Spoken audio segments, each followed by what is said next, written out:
Wala namang pagsidla ng tuwa ang pamilya ni Philip Phillips dahil sa kanyang pagkapanalo. Ang bagong American Idol excited sa pagsisimula ng career. Hindi biro ang kanyang pinagdaanan sa kompetisyon, lalo pat may iniinda siyang problema sa kidney o bato. Mula sa California, nakatutok si Pia Arcangel. Sa pagharap ng American Idol Season 11 winner na si Philip Phillips kanina sa media, aminado siyang hindi pa rin siya makapaniwalang siya ang nanalo. How do you feel? I don't know, I don't really feel anything. It's crazy. I'm still a little numb from the whole situation. It's just so unreal. Lalong di raw niya akalaing siya ang mananalo nang makita niya ang performance ni Jessica Sanchez kasama si Jennifer Holliday. Did I think I was going to? No, heck no. Did you see Jessica's last performance? Golly, she sang the crap out of that song. Gayunpaman, excited pa rin daw siya sa pag-uumpisa ng kanilang career ni Jessica. Can't wait to see what next season comes. Ang mga magulang naman ni Philip tuwang-tuwa sa kanyang pagkapanalo. Lalo di raw matatawaran ang galing ni Jessica. We're just so proud of him. I'll tell you what he said from day one. He says Jessica Sanchez ought to win this show, this American Idol. He said that from the first day that he met her and had called us and told us, and she is a wonderful singer. Ang kapatid ni Philip na sila Donna Uric, proud na proud sa kanyang kapatid. It's overwhelming. We're speechless and we're excited to see what's to come. Pati ang pamangkin ni Philip may mensahe sa kanya.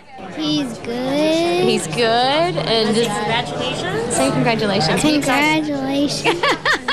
Sa July 6, magsisimula na ang concert tour ng Idol finalists dito sa Amerika. Pero bago noon, magpapaopera muna si Philip dahil sa kanyang kidney problem. Inaasahang makapagpapagaling siya bago mag-umpisa ang concert series. Maging ang Hollywood naging excited sa pagproklama sa bagong American Idol. Ang iba ay dumayo pa talaga sa Nokia Theater. Star-studded ang red carpet ng season finale ng AI. Hindi lang sina Philip Phillips at Jessica Sanchez ang pinilian. Naroon din ang veteran singer na si Chaka Khan, ang Glee actress na si Jane Lynch, ang past AI winners na sina Jordan Sparks at Scotty McCreery. Ang dating AI contestant na si Stefano Langone, si Jessica ang pambato. I'm rooting for Jessica Sanchez. Come on! The girl, the amazing voice. Ang model na si Janice Dickinson napabilib din kay Jessica. Pero tingin niya, kailangan pa niyang ayusin ang kanyang sense of style bilang bahagi ng celebrity image. You're not a fan of her fashion sense. Not the fan, but I love her voice and that's what we're here for. It sells records. Pia Arcangel, nakatutok, 24 oras. At matapos na ngang magtanghal ng bagong American Idol, kamustahin natin ang sitwasyon doon po sa Los Angeles, California. At nakatutok live si Pia Arcangel. Pia! King ang taon na ito para sa American Idol, 132 million votes. Gaya ng sinabi ni Jessica, ilang oras makalipas ang pagproklama ng bagong American Idol winner, unti-unti nang natatanggap ng ilan nating mga kababayan ang naging resulta. At katunayan, Vicky, kanina, pagkatapos ng proclamation at round of press interviews ng mga AI contestants, ay dumiretso sila sa isang victory party. Vicky? Yes, Pia. Kamusta naman yung atmosphere dyan? Di ba? Ang dami sigurong victory party para kay Philip Phillips.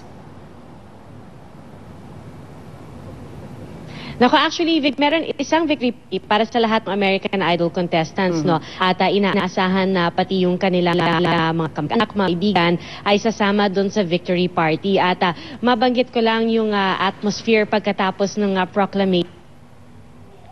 Pero pagkatapos nun, bandang alas 9 ng gabi, ay napakarami pa rin ang mga nag-aabang sa labas ng Nokia Theater. At talaga namang sila ay nagsilin tayo ng pagkakataon na masilayan ang kanilang mga partikular na sina Philip at Jessica. Ang Pinoy community, Pia, may fiesta ba tayo para kay Jessica?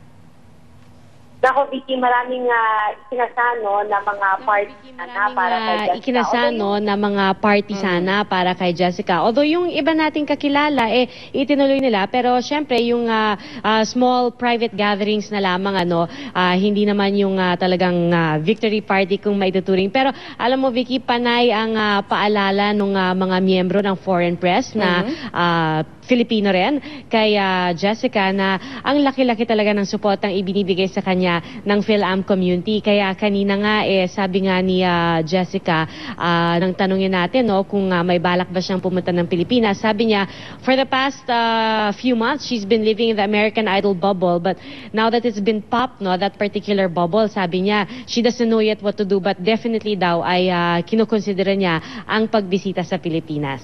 Pia, di ba kanina, ibang-iba siguro yung adrenaline pag ikaw mismo nandun sa Nokia Theater. Kamusta yung mood kanina nang itanghal na ngang bagong American Idol itong si Philip Phillips? Ano yung itsura ng mga manonood, yung audience, etc.? Nako, Vicky, maikwento ko lang. Kami kasi, Vicky, na doon kami sa press area at malaki yung Philippine contingent ng mga Filipino reporters na media, nandun kaming lahat. At nung i-anunsyo na yung American Idol Season 11 winner, magkakahawak kamay yung mga miyembro ng foreign press or yung Foreign Correspondents Association sa Hollywood na Pilipino, pati na tayong mga lumipad pa galing Pilipinas para masaksihan ito. At nung in-announce na si Philip ang nanalo, syempre may disappointment, pero tanggap din naman natin. Pero alam mo, Vicky, just to clarify also, hindi lang yung mga Pilipinong miyembro ng media ang nag-aabang at umaasa na si Jessica Sanchez nga ang mananalo. Meron din tayong nakitang ibang foreign media na talagang yung kamay parang kumbaga nagdadasal at nung inanunsyo na si Philip ang nanalo, parang napailing ng konti. Pero syempre, nung dumating si Philip doon sa press area, lahat naman pinalakpakan pa rin si Philip. Pero syempre, si Jessica, pinalakpakan din. Oo, okay na rin yun. Pia, panghuli na lang, di ba, sabi nila record-breaking itong season na ito dahil 132 million votes ang pumasok. Ilan kaya dyan ang nakuha ni Jessica? May mga rumors ba? Nako, Vicky, ayaw nilang sabihin kung ano yung porsyento. Sinubukan nating malaman, ang tanging sinasabi nga lang nila is record-breaking itong 132 million votes. Pero yung breakdown, hindi nila ibinibigay. Maski nung mga nakaraang rounds, hindi nila rin sinasabi kung sino ang number 1, number 2, number 3, yung bago sila pumasok ng top 2. Pero iisipin na lang natin na dikit ang naging labanan dahil alam naman natin na hindi pinabayaan si Jessica ng hindi lamang ng PhilAm community, kundi pati na rin ng kanyang mga taga-suporta dito sa Amerika. Siyempre, Pia, ang dami na sigurong offers ni Jessica ngayon. Naku, marami. Tinanong natin siya kung meron na ba siyang mga offers for her records. Sabi niya, kasi meron mga balita na si Tommy Motolao ng Sony ay nag-o-offer na gawin ang first CD ni Jessica. Pero sabi niya, wala pang official na nagsasabi sa kanya kung anong magiging susunod na hakbang niya. Pero lahat talaga nang nakausap natin, sinasabi na malayo talaga ang mararating ni Jessica. Lalo pat 16 anyos pa lamang siya. Nako, sana magka-concert dito. Sige, maraming salamat sa iyo, Pia Arcangel. Balik tayo dito sa Pilipinas. Labis ang lungkot ng mga kaanak at kababayan ni Jessica Sanchez sa Samal sa lalawigan ng Bataan. Pero buo ang pag-asa nila na simula pa lamang ito ng magandang karera o karir ng kanilang idolo. Mula sa Samal, Bataan, nakatutok live din po ito si Katrina Son. Katrina.